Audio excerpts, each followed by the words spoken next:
Yung original cast po ba ay na-retain o nagpalit po kayo ng cast for this? Palit. Sila po. And why po? With this cast po siguro, I would say nasa 30-40% ang natira.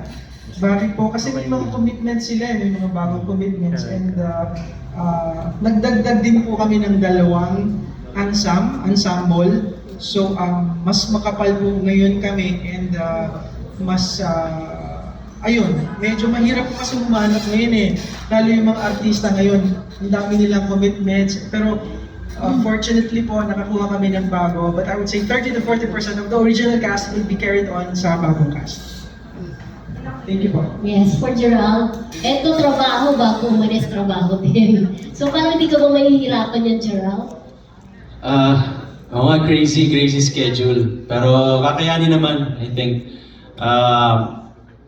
As much as I can, maybe after this, I'll focus na dun sa magiging Miss Saigon stint ko. Kasi talagang iba na din eh. Iba na din ngayon. Parang ang hirap na squeeze in yung schedule, di ba?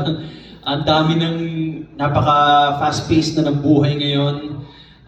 So I don't want to underestimate yung aking Miss Saigon Denmark stint. So I really have to focus on that after this. Singer. Ano nga yung Thank you so much. Rider. Question po? Rider. Basta mo na yan. Yung last play na ginawa. Yan na. Sa for PUP, it was a restaging of Alex Cortez' dressing room. The dressing room. Yeah, it was a Japanese-inspired play where I played a gender bending role. We were the male cast, so I played the actress A. So I was playing a ghost actress. Yeah. What made you decide to accept your roles? First of all, it's really yes. It's I guess it's I'm always how should I say it? I always love doing original works, original musicals. So when they said that if they want me to join the cast, of course. And then after 2 years of being absent, performing on stage, so how can you refuse that? And also working with new artists that I haven't worked with, really great artists. To work with them is really an honor. And also plus the fact that it will be shown at the Met. And it's also because my first musical was at the Met. So I'm just excited to be on that stage again. Was there a time na nag-audition ka rin for mga international roles, plays? But not Miss Saigon. But I did one in Singapore, the original called Chang and Eng. It was a musical based on the life story of the conjoined twins, the Siamese twins. Yeah. Para lang sa kaalaman ng lahat, ano raw yung pinasikat mong kanta? Sana naman. History, yeah. Sana naman. By Betty Sapol! Sana Sana naman. naman. Ay, pagbigyan. Uy! Sa tuwina kapag nag-iisa, larawan mo ang lagi kong nakikita. Yan ang dahil. Araw-gabi ay laging nang pangarap ka. Kising yung jowa mo yun, di ba? Aking pag-ibig, ikaw ang aking ligaya. Yun. Sana naman. Sino mo? Ang damdamin ko. Kinakanta ko yun. Medyo okay. Ha? Yes. I think the music New industry song. now parang really changed so much.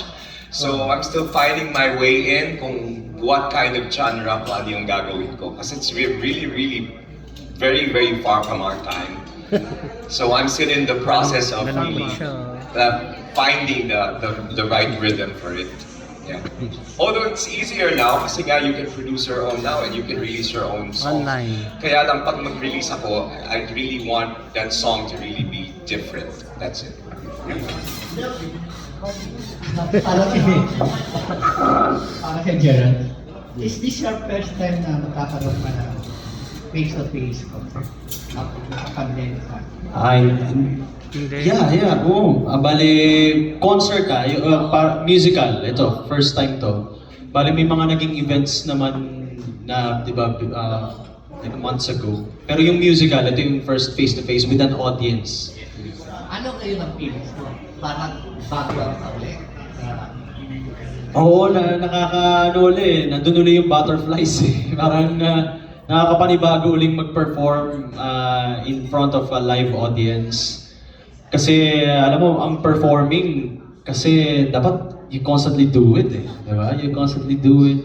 Para, kumbaga, yung ano mo, yung tibay ng loob mo talagang nahasa pa din. Kumbaga, kasi mahirap din yung, like yan, 2 years na pahinga, parang nasanay ka na walang audience, parang chill-chill lang, nasa bahay ka lang, kumakanta ka lang. Iba yung may nanonood sa'yo eh, iba yung adrenaline nun, na alam mong you're on your toes, kailangan mong galingan, kailangan almost perfect yung performance mo. So, yun yung pakiramdam ko.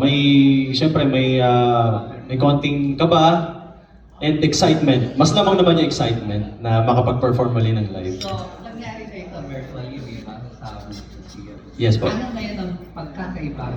Meron ba iibahin o babaguhin sa version mo sa virtual ang I will kaysa dito sa face-to-face? Marami pong nabago. Maraming, una-una yung cast, like 80% bago ngayon. Yan si Kuya Reuter, si Criza.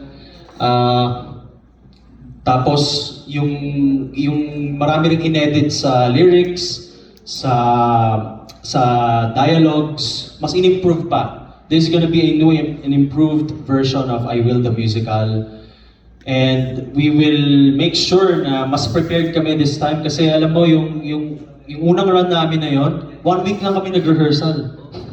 1 week. We staged it in 1 week na rehearsal. Kasi nung time na yon, kasagsagan pa ng pandemic last year. So we were in a bubble setup. Nag-rehearsal kami sa resort in Batangas para lang talaga ma-stage namin siya. So talagang we really worked hard para mabuo siya in 1 week. Siyempre, kasama na din yung limitations kasi sa budget, kaya napaka-iksi ng rehearsals, but we were able to pull it off. So this time, we will have more ample time para mag-rehearsal. So mas maganda talaga yung may presenta namin ngayon. So, paano mo isi-sell ba kung I will na face-to-face? Ano bali ang magiging selling factor sa face-to-face? Una-una, ito ay original Filipino musical. Tapos, it's very relevant pa rin right now because it's a tribute for our healthcare workers. It's about the doctors, nurses, and it's about mental health also. And well, alam niyo naman po, it's about the life of Dr. Willie Ong and Dr. Liza Ong. So they're very significant naman na personalities ngayong mga panahon na to. So that's a plus also. Tapos, but ultimately, yung story na gustong iparating nitong I Will the Musical, it's not about anything else na eh. Yung mental health, it's about mental health na big issue rin ngayon because dun sa nagdaang pandemya, marami sa atin ang may pinagdadaan ngayon sa mental health.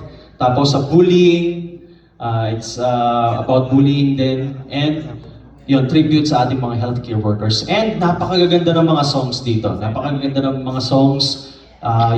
It's beautifully written by Direk Romel Ramilo. Ayan, so abangan nila. Sana makapanood po ang lahat ng I Will the Musical. And kasama ko pa ang mga nagagalingang mga artists na sila Ate Ima Castro, gaganap bilang mother of Doc Willie Ong, and Kuya Reuter Kawanyag, ang father ni Doc Willie Ong, John Joven Uy as Colonel Uwano, ang family friend ng Ong family na nag-encourage sa kanya para i-pursue ang medicine. And of course, Chris Neri, gaganap bilang Dr. Liza Ong. na isa ring singing champion sa GMA7. Ayan po. Ako muna. Kay Briza naman, Briza, is this your first musical? After ilang years, yes. Because I've done musical shows before, pero hindi pa talaga mainstream. So ito yung pinaka-mainstream ko. Kaya medyo kinakabahan and tinatanong ko nga siya kung, alam mo yun, kaya ko ba to? Nung nag-audition ako, sabi ko parang hindi ko ata siya kaya. Pero ayun, I'm up for a challenge naman. Ayan. At nag-ano ka ba? Nagre-research ka ba about the life of Doktora Ong? When I got the part, ayun, medyo nag-search na ako. And then, it's a good thing na nabasa ko rin. I scanned through the script earlier. And dun ko nga nakita na Doc Liza Ong was there to provide support for Doc Willie Ong kasi nga he faced his own mental health struggles. So si Doc Liza talaga yung tumulong sa kanya. Pero Roydor, ngayon ginagamit mo na yung family name mo, Yes. Kamanyan, Yes. after so many years. Why? I started using it when I joined Tanghalang Pilipino as a senior company member. It was, I think, Nonon Padilla who insisted to use my last name for the simple reason kasi nahihirapan daw pag nililay out. Pag nandun na yung mga actors, biglang hindi nagbabalance because I don't have a last name. So he insisted on using my last name. So yun, and anyways, ang ano ko naman is I'm already an actor, no longer a pop singer, so I might as well use my last name. Tama. Yeah. And kay Gerald,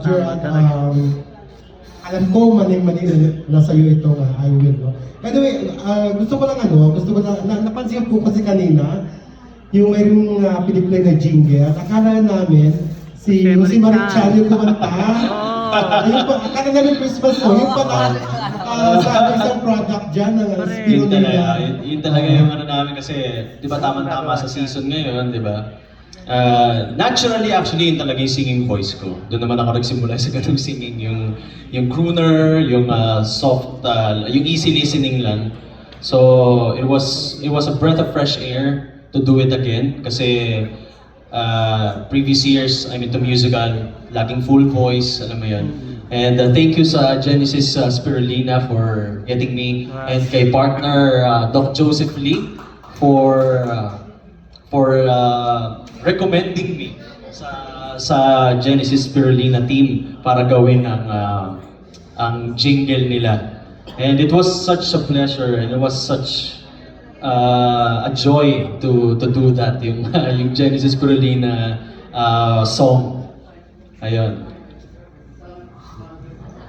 Yan. My question is para kay Royder and Kriza. Bilang bagong cast, wala bang pressure? Or pinanood ba sa inyo ni Doc yung original cast nung I Will, the musical? Ako na lang siguro magsisimula because before entering, sabi ko talaga kasi nag-intro si Direk, sabi niya parang yung original cast, sobrang gagaling. And then I said, okay, now the pressure is real kasi kailangan din, di ba? Galingan mo din. And to think na considering 1 week lang kayo nakapag-rehearse nun and you guys delivered. And now meron kami 1 month to prepare. So kailangan talaga extra effort para equal naman sa galing ng original. Well, in my case, in every work that I do, I always make sure that I find the pressure. I think that's every artist's vitamins, na yung pressure na yun. I think it's a little amount of not being comfortable to that work will make the work really more beautiful. So if there's a pressure, then the more that I love the pressure. Yes. Thank you. Yes. And And reminder congratulations. ko lang po sa mga press natin, you have a ticket po of I Will. Yes! So, we will be expecting you Ayan po sa Metropolitan Theater on October 14. And bago po natin ipagpatuloy, bago mag-final word sila, gusto ko munang magparinig Ayan ng na. sample